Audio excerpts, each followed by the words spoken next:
All right, this started, what, about 2 years ago when China was looking at all these islands in the South China Sea, to which it had no rights. It wasn't their islands. All of these were, many of them in international waters.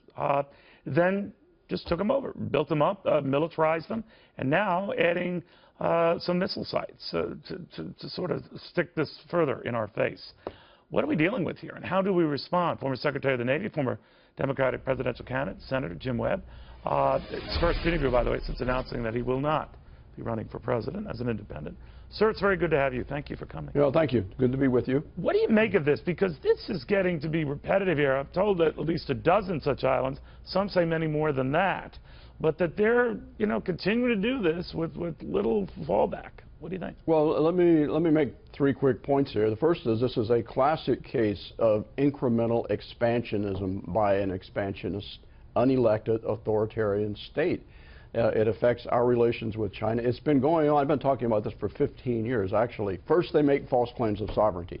Then, in 2012, they created an actual prefecture, like a state, a new state that reported directly to the national government that included 2 million square kilometers of territory in the South China Sea, and then they started arming it. Second, how we deal with this is very similar in tone to how we deal with Iran in the Middle East, in the sense that if we continue to allow these things to happen without giving contrary signals and defending the people, the countries that are with us, it strengthens Chinese position in the region. And thirdly, it's just an indicator, again, that we don't have a clearly articulated national security policy. But what should that be? What should that be, Secretary? I know in John Kennedy's case at the time of the Cuban Missile Crisis, I know a lot closer to home.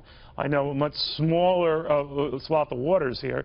But we formed a quarantine and naval blockade because some of these images from the air are looking very similar to what they were back then. And then it was closer to us, and I understand the sense of urgency. But obviously there's no sense of urgency now with what the Chinese are doing, so what do we do? Well, in terms of a national security policy, and we need a larger national security policy. The last one that we had in place really was at the end of the Cold War. That articulates how we pursue our national security objectives around the world.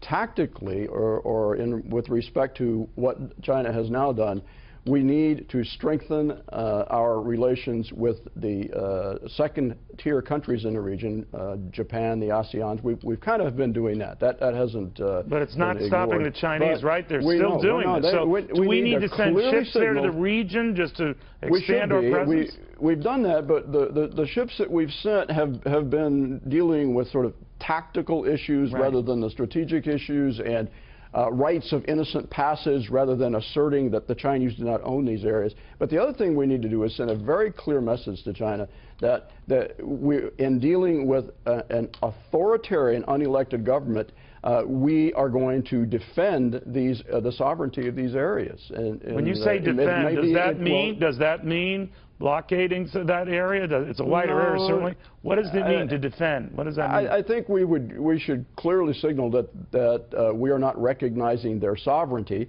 And there may be, if I were the president, I'd be asking my national security advisors to look at certain economic sanctions that we could threaten to put into place if they don't back down on this. This is a very serious issue in terms of the stability of East Asia. Well, China doesn't think we're going to do anything. They think that because they own so much of our debt, they think that they have our number. We don't have theirs.